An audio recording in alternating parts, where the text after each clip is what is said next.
The Force Unleashed. How do I introduce the Force Unleashed? Okay, how about this? For Christmas one year, my dad got me the limited edition Darth Vader PSP, and that included Star Wars Battlefront Renegade Squadron.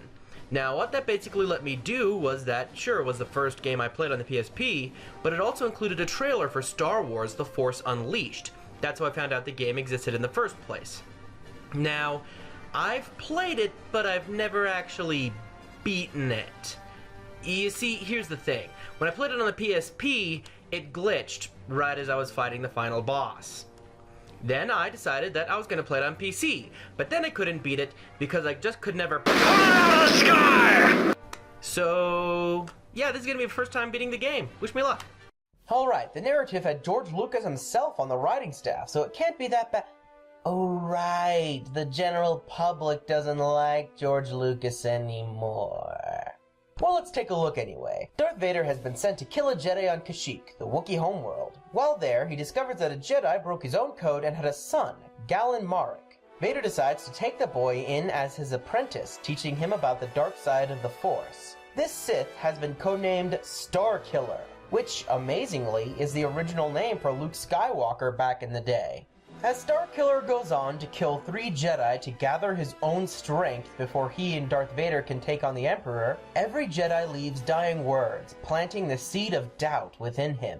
After Darth Sidious finds out about Vader's treachery, he orders Vader to kill Starkiller in order to prove his loyalty.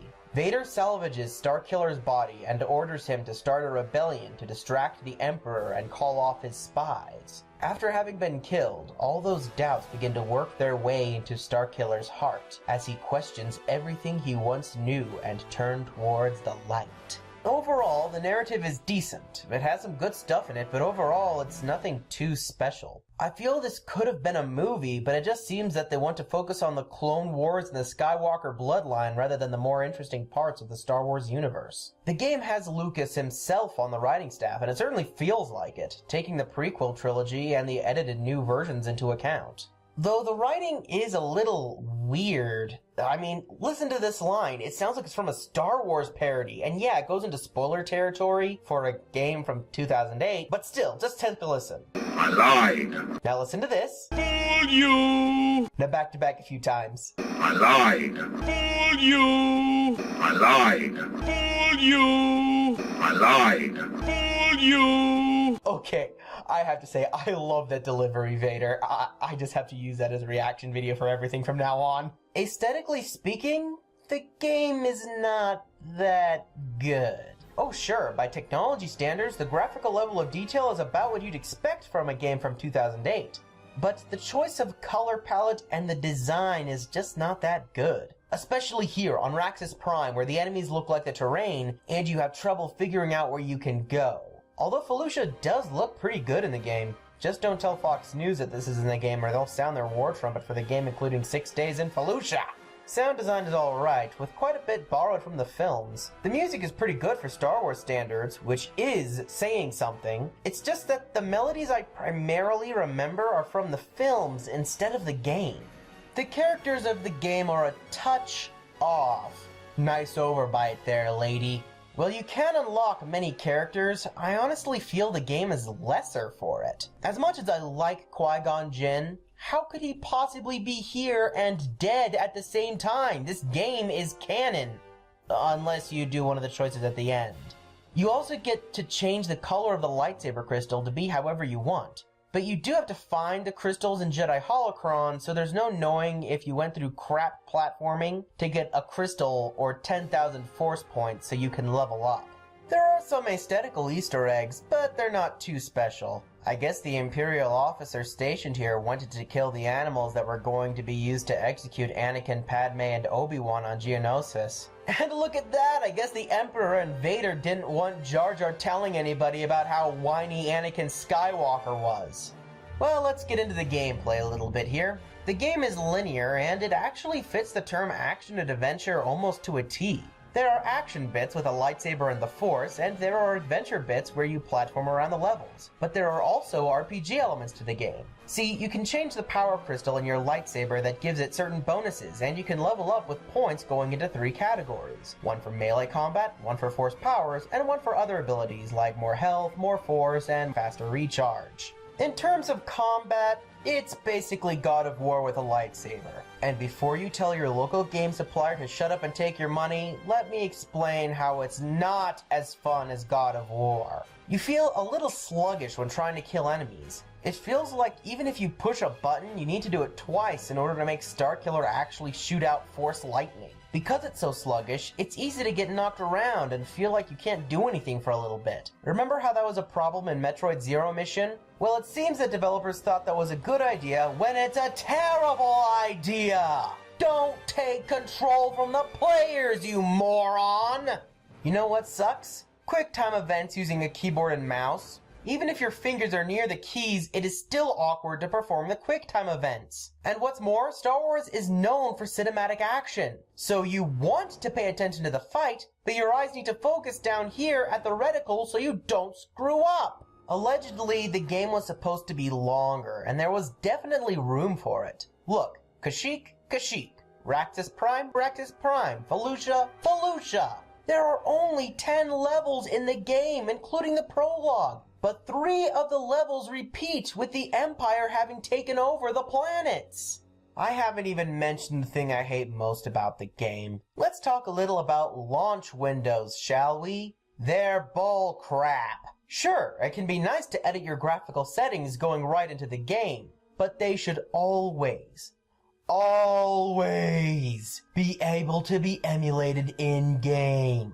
When I was looking to change the mouse sensitivity to be more sensitive, I realized something. This is an emulated console game. And no, I'm not joking. Sure, they'll show keyboard buttons, but the fact that you have to select keyboard and mouse or 360 controller on the launch window, the fact that they had to use both backspace and enter in the upgrade screen all indicate that this game, developed on a PC, had only consoles in mind, with PC as an afterthought. Let's keep talking about that upgrade screen for a little bit here. I want to know what I'm upgrading to, so I look here and see an arrow going left. Naturally, I hit the left arrow key. Nothing. Well, Enter has an arrow going left, but it buys the upgrade. What am I supposed to hit? You want to know? You really want to know? Backspace.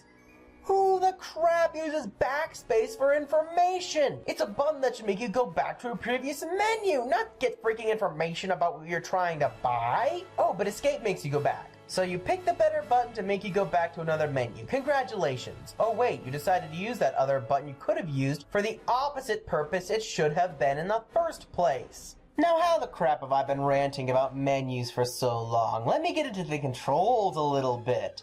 You control fairly decently, but the force powers to move things around takes a little bit of getting used to, despite the developers doing their best to make it feel natural. Also, I'd love a run button, but the developers decided, nah, quick dash is all you need. Too bad they decided a dodge button wasn't exactly needed in a game that's combat-oriented. Oh, and half the time I forgot I could jump in the air and dash through in order to move forward a little bit more. It just feels wrong to perform a strong double jump, then dash forward in a way that feels like there's no weight behind it.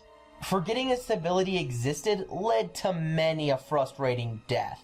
Honestly, the narrative only makes up for so much because the gameplay and aesthetics kill the game for me.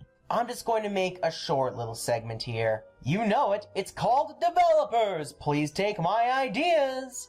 Admittedly, I have yet to play The Force Unleashed 2, but if the gameplay was almost forgivable because of the story, here's my suggestion on that. Either make better gameplay feel or abandon the timeline surrounding the films. For some reason, people either only play The Old Republic, which is about 2,000 years before the fourth movie, or they make us experience more around the characters of the films. Look, I've read the Darth Bane trilogy, a series of books written by the main writer of the first 2 Mass Effect games. I know there are other fantastic stories in the Star Wars expanded universe to make games out of. let us play through those. You already put the Dark Forces / Jedi Knight series to bed, so just go to the books and let us make some better games already.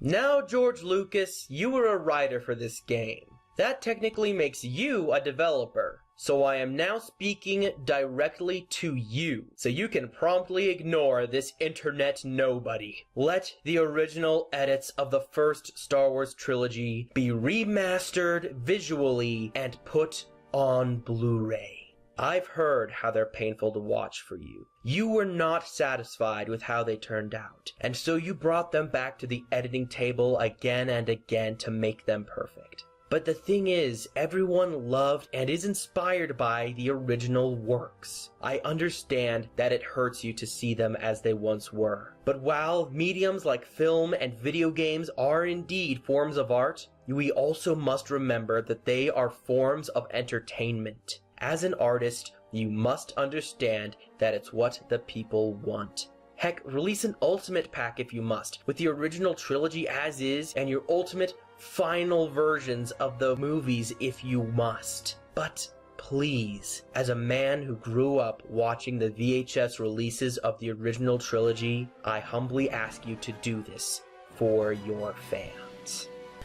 Sorry, got a little angry there for a second. The game gets a D+. It's just nothing really special. I mean, the story can only make up so much because the aesthetics and the gameplay just aren't that good. That was depressing. I think we're gonna play something more cheerful next week. Well, if you liked that video, like, comment, and subscribe. And while you're at it, wanna suggest something for next time?